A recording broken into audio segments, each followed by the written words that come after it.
Good morning, everyone, and welcome to the IELTS Speaking Mastery. This is me, 𝐂𝐚𝐥𝐿𝐤𝐲, joining you from 𝐒𝐴𝐻 Academy. Yes, we've come with yet another speaking live to help you with your speaking.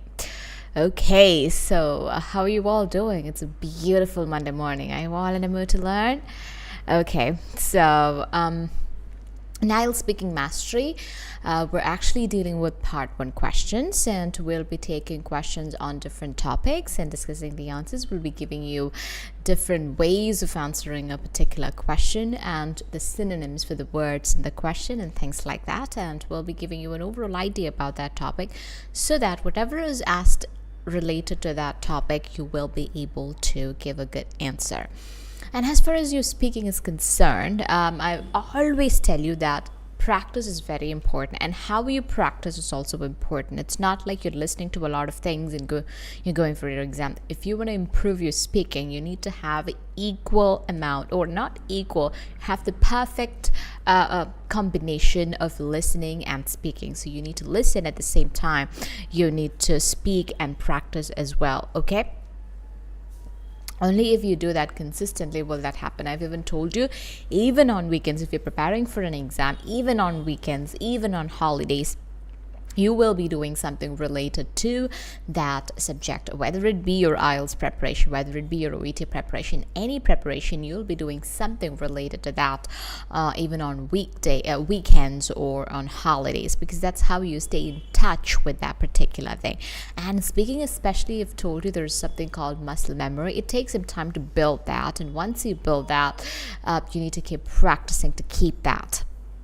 Otherwise, your words wouldn't be flowing. And every day, other than your speaking, other than practicing with your colleagues or people around you, you should spend maybe 2 minutes, 3 minutes speaking about a particular topic. You should select a topic. It could be any topic.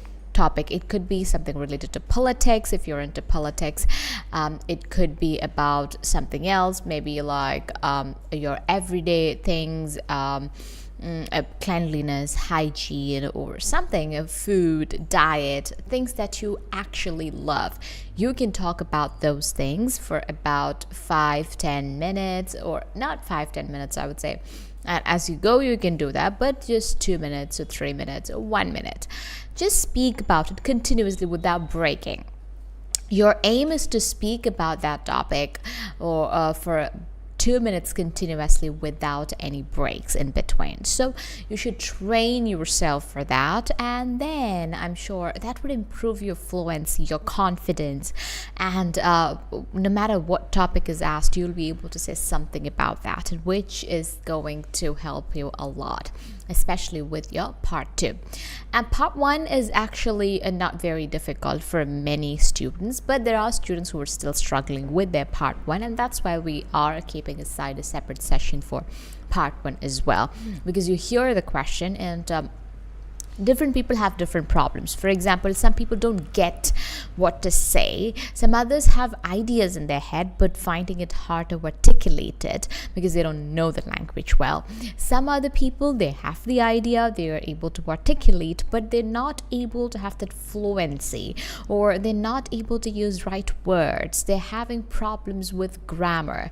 They're having problems with pronunciation. And if you are having problems with all these things, your marks will definitely go down. So focus on where you're struggling.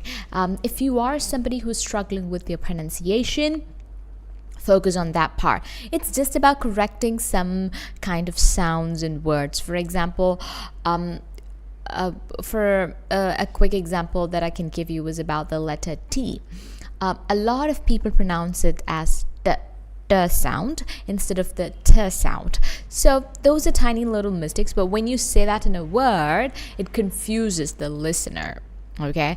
Or sometimes when the way you pronounce a word, for example, some people pronounce this word target.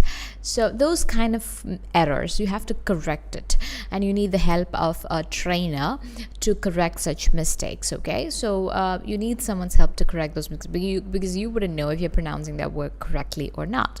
So those kind of words, make sure you're making those corrections. And pronunciation of certain other words, the way you pronounce is difficult for the other person to understand. Whoever is listening to you finds it difficult to understand. So now, so these are the things you have to be careful about. Like I always tell you, focus on where you're lacking, where you actually have a problem, and then you have to work on that. All right. So that would give you best results, other than just going and practicing, taking a question, practicing, just saying that, moving on to the next question, saying that. No, you have to have something like this. All right. So now we will be moving on to the material, but I want you to know one thing. Today, the first topic that we're going to discuss is about weather. All right. And weather, I think, I'm not sure if I've mentioned this in the previous lives, but weather and climate are two different things. This is something that confuses a lot of students. When they're asked to talk about weather, they talk about climate. When they're asked to talk about climate, they talk about weather. So maybe you might have learned it in school, in geography and all. I happen to see the difference between, it's more than language, it's about geography actually. I'm not sure if I found it in the geography text or someone of one of my relatives. He's a little boy studying in 7th or 6th or something. So I happen to see that they have it in their text. They have it in their curriculum, they have it in their geography text, the difference between weather and climate. And that's when I realized, okay, this is not just about language. We can't blame students for not knowing it. It's part of geography, but those are basics actually. It is also part of language, I would say, because those are basics. Weather and climate. Weather is nothing but what we get every day. Like what we see every day. We have this sunny day, rainy day. So I've seen when we travel, when I was traveling with someone, suddenly the whole sky became cloudy, it was windy and everything. So the person who was sitting near me told me, "Oh, amazing climate, right?" And I said, "It's not climate, it's weather." Because the weather is nice at that point, okay? So when you're traveling or when you're sitting home and you're seeing this rain and the wind and the thunder and everything, and then you say the weather is good, because that's what you get. But an average of weather, for example, every day if it's raining, an average is what? Raining. That is climate. Climate is what we expect. So we expect it to be a rainy season in the month of July, but weather is what we get. So climate is basically an average of weather. Is it clear? So now I've actually brought a written form of that. I'll show it to you on the screen. You can take few seconds, read it for yourself, and then I will read and explain it to you once again, so that you will be so sure, you will get a complete clarity about what that is, and only if you have a complete clarity will you be able to speak on that topic when some questions are asked. Otherwise, whatever you give would actually affect the answers would be affected by your lack of knowledge in that. All right. Yes, so now you will be able to see it on the screen.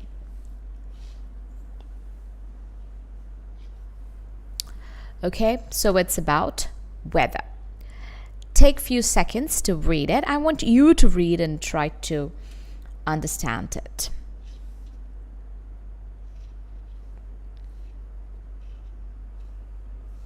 All right, take few seconds, read it for yourself.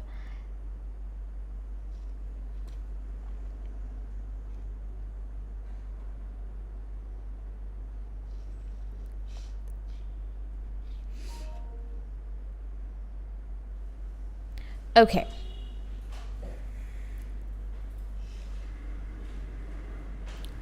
Yes, Claude and Lois, good morning. So I hope you read that, and now we will talk about it. Weather refers to the short-term atmospheric conditions in a specific place at a specific time, including factors such as temperature, humidity, precipitation, wind, and visibility. So what are they saying? What are they saying? It is a short atmospheric condition in a specific place at a specific time, including factors such as, so it is like a short atmospheric condition. Like I said, while we were traveling in the car, all of a sudden it became cloudy and it was windy. Okay, that is like the short atmospheric condition at a time, including factors such as temperature, humidity, precipitation, wind, and visibility. For example, weather describes what you experience on daily basis, like a rainy or a sunny afternoon. So this is like what we experience. Climate, on the other hand, refers to the long-term average of weather patterns. Like I mentioned this before, it's an average of weather over a longer period, typically 30 years.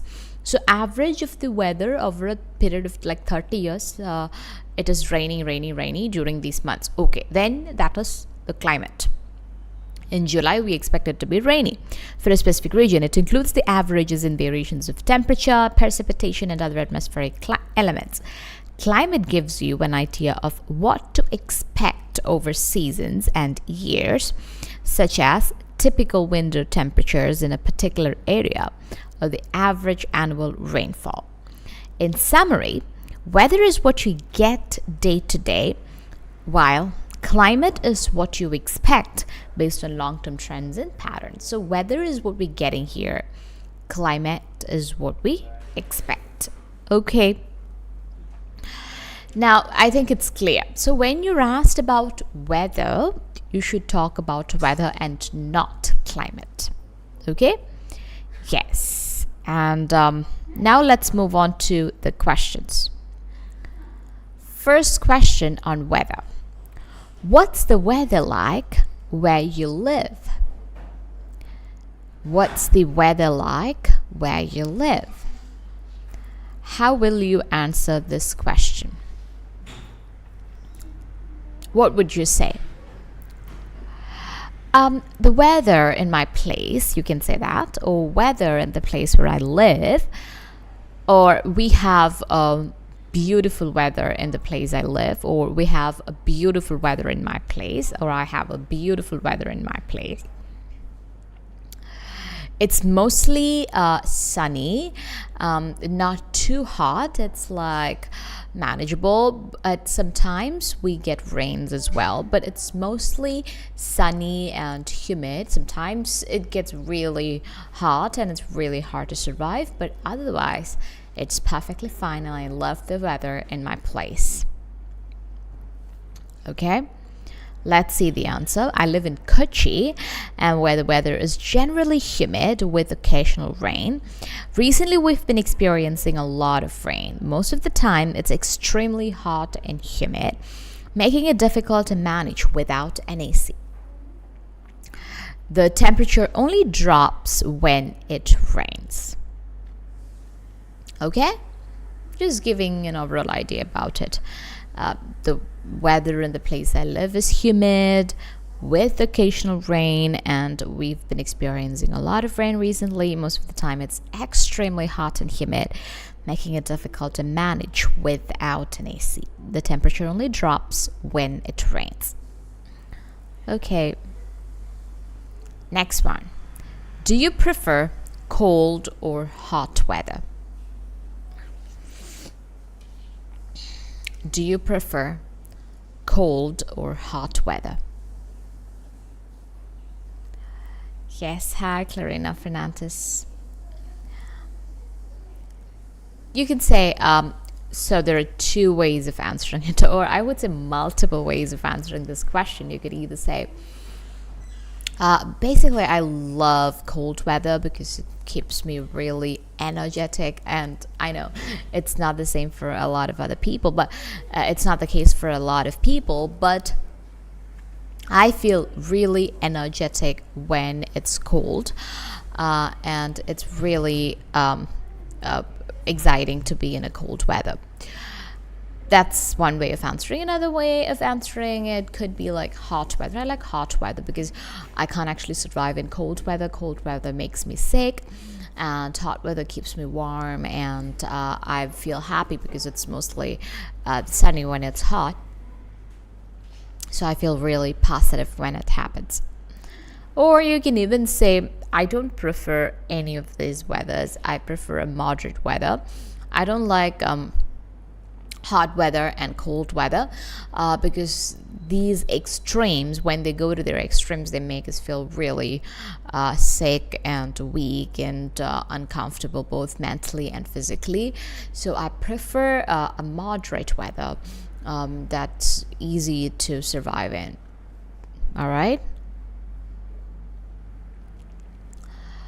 See the answer. I like hot weather because it's very difficult for me to survive in cold weather and I get really sick.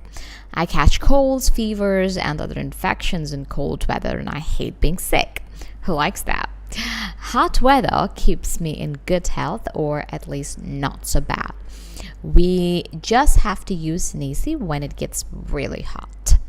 So what you have to do is you have to say your answer first, then read this answer, make some changes in your answer, and frame a beautiful answer and speak it out.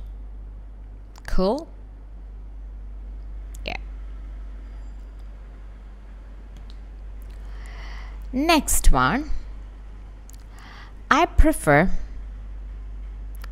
hot weather because it's difficult for me to cope with cold weather. And I tend to get really sick. In cold weather, I catch colds, fevers, and other infections, which I hate. Nobody likes being sick. Hot weather helps me stay healthier and at least not as unwell. We just need to use an AC when it gets extremely hot. Clear? That is another way of saying it. Instead of saying like, we're using the word prefer. In the first one, we use the word like. Instead of survive, we're using the word cope. And then instead of simply saying I get really sick, we're saying I tend to get really sick. Then in cold weather, I catch colds. So these kind of terms, instead of saying I get colds or fevers, so you can say I catch colds. Okay, that's a good usage. Fevers and other infections, which I hate. Nobody likes being sick. Instead of asking a question like, who likes that? You can say nobody likes being sick. Hot weather helps me stay healthier, or at least not as unwell. We just need to use an AC when it gets extremely hot. For really, they're using the word extremely. Is it clear? Yes, let's move on to the next question. Do you prefer dry or wet weather? Which weather do you guys prefer? I personally prefer dry weather because and you should, okay, first, if you're somebody who does not get ideas, this is how you can try. Imagine your friend is asking you this question and you want to give an answer to your friend. What will you tell your friend? First, think of it like that and say an answer like that. Later, frame it like an answer. Okay, so how does it happen is, like, for example, I would imagine, do you prefer dry or wet weather? So one of my best friends is asking me this question, okay? So I want to reply to that. So I would say, well, I like dry weather. So she's also asking me why. And I'm telling her, because, you don't get sick and it's not very unhygienic when it's dry, because when it rains or when it's wet outside, it's always unhygienic and it's even really hard for you to travel. So I like dry. So I like dry weather. So now frame it into an answer. I personally like dry weather because it's way more comfortable than wet weather, because when it's wet, it's really hard for you to even travel or from one place to another. It's really hard for you to go for work, to get your clothes dried and everything. Life becomes much more difficult when it's wet. And also you get a lot of diseases and infections from this water, and it's a perfect ground for a lot of bacteria and fungi to grow. So I really like dry weather. It's very comfortable, it's very safe, and I like that. Yes, look at the answer. I like dry weather because it's apparently more hygienic than wet weather. When it rains, everything gets wet, creating the perfect breeding ground for various harmful bacteria, which can make people sick. Dry weather, on the other hand, keeps these types of bacteria and fungi away. Additionally, transportation is much easier when the weather is dry. Okay. I prefer dry weather because it tends to be more hygienic than wet weather. When it rains, everything becomes damp, creating an ideal breeding ground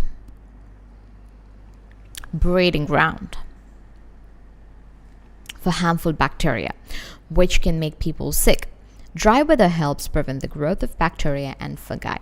Moreover, transportation is easier in dry conditions. All right.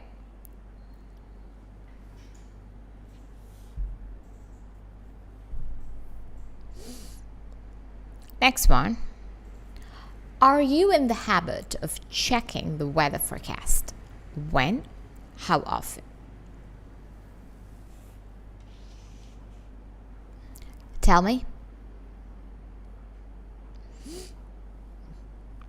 Are you in the habit of checking the weather forecast? When and how often? So you should tell when you check it, how often you check it. Right? Okay. Yes, I do have the habit of checking weather forecast because it helps me know what weather it would be. It makes me plan accordingly. So if I've planned something outdoors, for example, an outdoor game or an outing with my family, or a meeting outside in the outdoors, I would definitely go and check the weather forecast to know if it would rain or what the weather would be, if it would be too sunny, things like that. And also I check weather forecast when I'm traveling to some place by road or by flight. So I check the weather to know what weather it would be, and that has helped me in so many times to plan it accordingly. So I would say I check it almost every day, or maybe thrice a week. Yeah, I at least check it thrice a week. Yes, I check the weather forecast quite often. I mainly check it when I've planned. So in the first example that I gave, I told you how, like, when I check the weather forecast, like once in a week and things like that. But here, what you can see is you're checking it when you have planned something outdoors, like a family get together in a park or some outdoor games. I also check it when I've planned long trips, because if the weather is too bad, I want to avoid it. This habit has helped me many times, as it allows me to be prepared or sometimes cancel plans and stay safe. Okay? Next one. I frequently check weather forecast, especially when I have outdoor plans, like a family gathering in a park or outdoor games. I also check it before long trips to avoid bad weather. This habit has been very helpful, allowing me to be prepared or, if necessary, cancel plans and stay safe. Look at these answers. These are including all the points that are needed and perfectly structured. Okay? One is like in an elaborate way, the other is a shortened version of the first one. Okay. What do you think are the effects of climate change in recent years? What do you mean by effects? The end results. End results of climate change. Because of climate change, So now the question comes, what's this climate change? Because we used to have rains from June to maybe like August, September, but now things are changing. We're getting it from May onwards. Or we used to have really like not too hot summers. Summers were hot, but they were not unbearable. But now the summers are unbearable. That is a climate change. And now we get rains even in summer season. So the time is changing. That is the thing. So what is the effect of all of this? This has caused tremendous effects. Like it has affected human lives and the ecosystem really badly. We're getting hotter summers. And when it rains heavily, causing flood and destroying the crops and killing a lot of poor animals and human beings. So, and also we get severe extreme climatic conditions. So that's affecting the lives of the living beings here.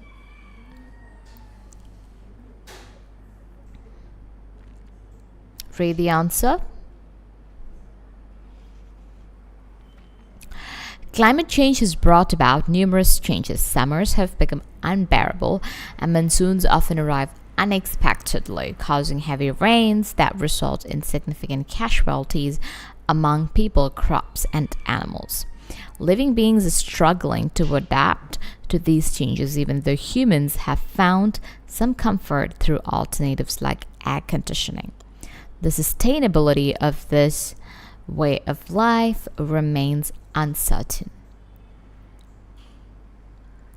Now let's look at evening time.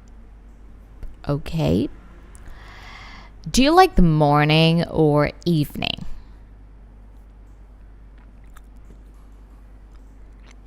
Do you like the morning or evening? Again, this question can get multiple answers, but you should go with the one that helps you speak better. For example, if you are someone who has a lot of points for evening, go for it, though you don't like evening. Or if you think you have a lot of way more points for morning, go for it, even though you don't want it. That's not what you actually like. And they're not asking these questions because they want to know about you. They're asking these questions because they want to know how well you can speak. All right, so you should focus on that part. You should go with the option that helps you give you a better answer. So here, when you look at morning, you think you'll be able to say a lot of things. Okay, then you can say that. So I'll show you how you can answer if your answer is morning, evening, and try not to go for any other answer. Go for evening or morning. Like another answer could be, I don't like both, and what I like is noon. You can avoid such answers. Go for morning or evening. Okay, those two answers are fine. Or avoid answers like I don't like anything. Those are fine. I'm not saying it's wrong, but it's a bit complicated. Don't go for it. Okay, why should you go for all the complications when you have some simple ways of answering these questions? So you could say something like, well, I like mornings because mornings are a positive vibe. It gives you so much energy. The sense you wake up to see the rising sun, and you get the positive energy that makes your whole day beautiful. But evenings, on the other hand, represent the ending of something, ending of a day. Not represented as indeed an ending of a day, and that is a negative vibe. So I can't take it. And I love mornings for its positivity and vibrance. I favor mornings over evenings because evenings tend to make me feel melancholic. That means sad. They signal the conclusion of the day, which I find difficult to appreciate. In contrast, mornings bring me positive vibes, hope, and joy. There's something truly uplifting about waking up to a beautiful morning with the rising sun. Next question. What do you usually do in the evening? Since I'm working, I would be in my office most of the evenings, and I would be getting out of my office and getting back home. So when the evening starts, I would be at the office, but when it's almost evening, I get out of my office and I would be heading back home. So I'm mostly traveling in the evenings, looking at my phone or listening to something. But on weekends, most of the time I would be home drinking a tea and having snacks and having fun with my family. If the examiner stops you even before you mentioned about weekends, it's fine. You've actually answered the question. So since the examiner didn't stop you, you were just saying, adding another point. That's it. So what do you usually do in the evening? Most evenings, I would be returning from work because I usually finish by 5 p.m. and start my journey back home. I'm often stuck in traffic, surrounded by people, turning on lights in shops and vehicles. On Sunday evenings, I either enjoy something delicious with my family or go for a drive with them.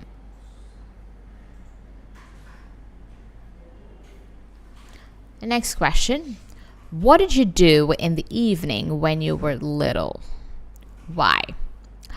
So when I was little, I had a timetable given by my parents, and according to that, most of the evenings I was supposed to study, and it was my study time except the weekends. So I would be around 6, I would be sitting and studying. So till then I could do things like playing with my friends and watching TV, have food and everything. But by 6, I was supposed to be in my study room learning till 8. So most of the evenings I spent my time learning, and my parents were very strict about it. When I was a child, most of my evenings were spent learning because 6 to 8 p.m. was my study time, and my parents were strict. By 6 p.m., I was expected to finish my snack, play with my friends, and take a shower. I enjoyed those evenings very much. So you can tell what you did in the evenings. You can say you were watching TV, or you would be playing with your friends, or things like that. Okay? Yes. Next question. Are there any differences between what you do in the evening now and what you did in the past? That full stop is not needed. It's a typo. Are there any differences between what you do in the evening now and what you did in the past? Of course, there's a huge difference in what I did in the past during the evenings and what I do now in the evenings, because in the past, I was a student. I was mostly studying, and most of my evenings were spent learning something new. Now, I spend most of the evenings traveling or having coffee, tea, and spending time with my family or friends, which I enjoy. Of course, in the past, I was a student, and during the evenings, I mostly studied. But now that I'm working, I no longer have dedicated study time. Instead, I take a shower and make dinner. Both evenings have their own beauty. Okay? Yes, let's move on to the next question. Computers. Let's have a look at computers. And we would be thinking, what question can I expect about computers? Let's see. In what conditions would you use a computer? Easy question. I would use a computer when I have to do something related to my work. It's something that cannot be done on my smartphone, or that wouldn't be done really well if I do it on smartphones. Then I would be going for my computer. I do most of the official works on the computer, and that's the time when I use a computer. I mostly use a computer when I can't do something on my phone, such as making presentations, playing high quality video files, that are only supported on desktop. I also use it to check and send emails, join Zoom meetings, and much more. It's just, this answer is just about specifying what you do with your computer, like when you do it with. When you do certain things with your computer. When was the first time you used a computer? When was the first time you used a computer? The first time I used a computer was when I was in school, maybe when I was in third grade or something. That's when computer classes started for us, and that was the time when with the help of my teacher, I used the computer. I turned it on and I opened some things where you can draw some pictures. So I don't remember what it was, but yeah, when I was in third standard, that was the first time when I used a computer. Look at the answer. I think it was when I was in school and that I saw a computer for the first time back in the second grade. I still remember I had no idea what it was, and I thought it was a TV because the monitor looked like one. The teacher introduced the parts of the computer and had me to turn it on. It was a beautiful experience.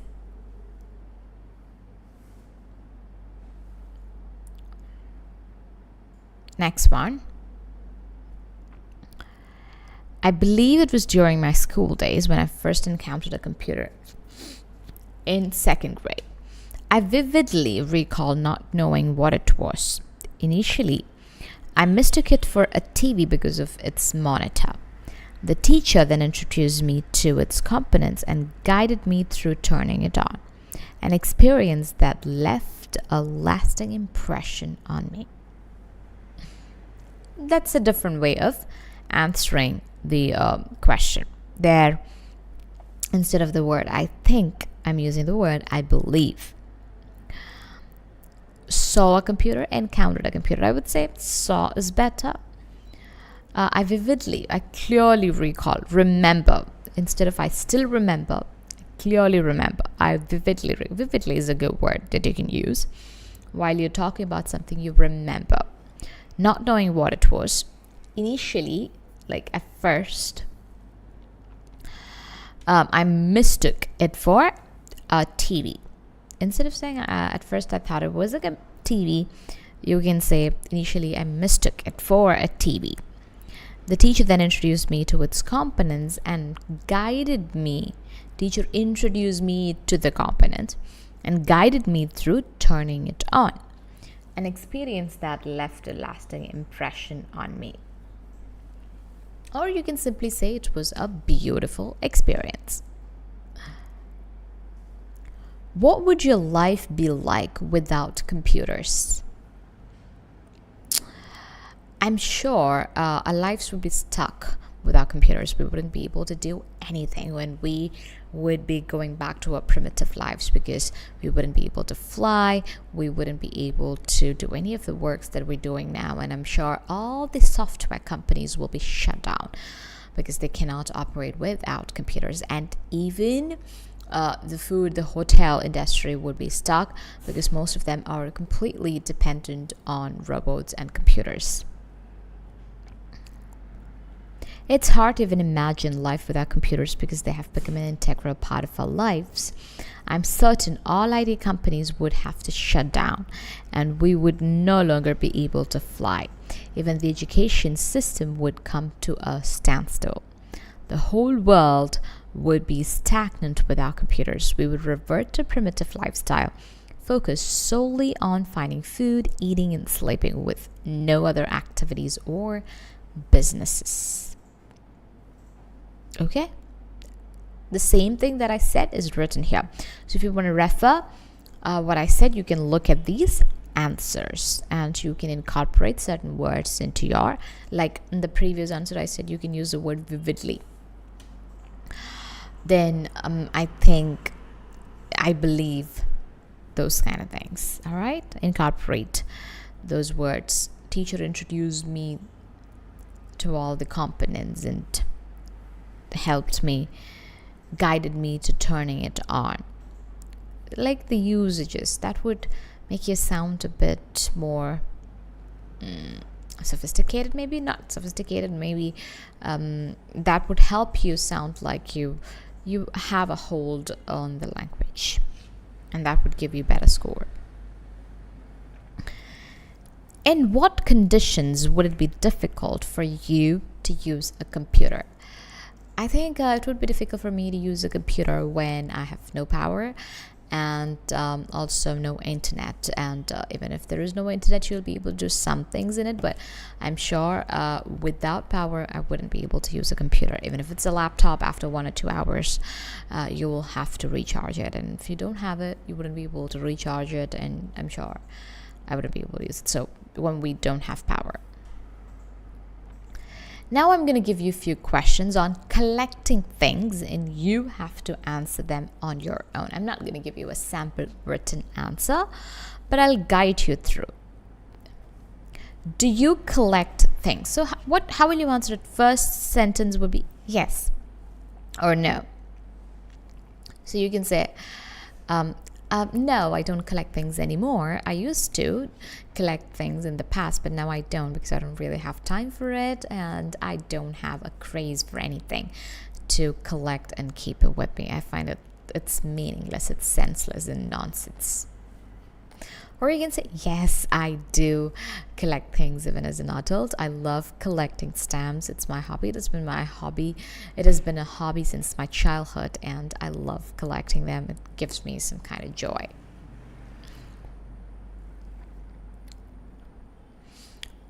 Are the things you keep from childhood? Yes. Or you can say no.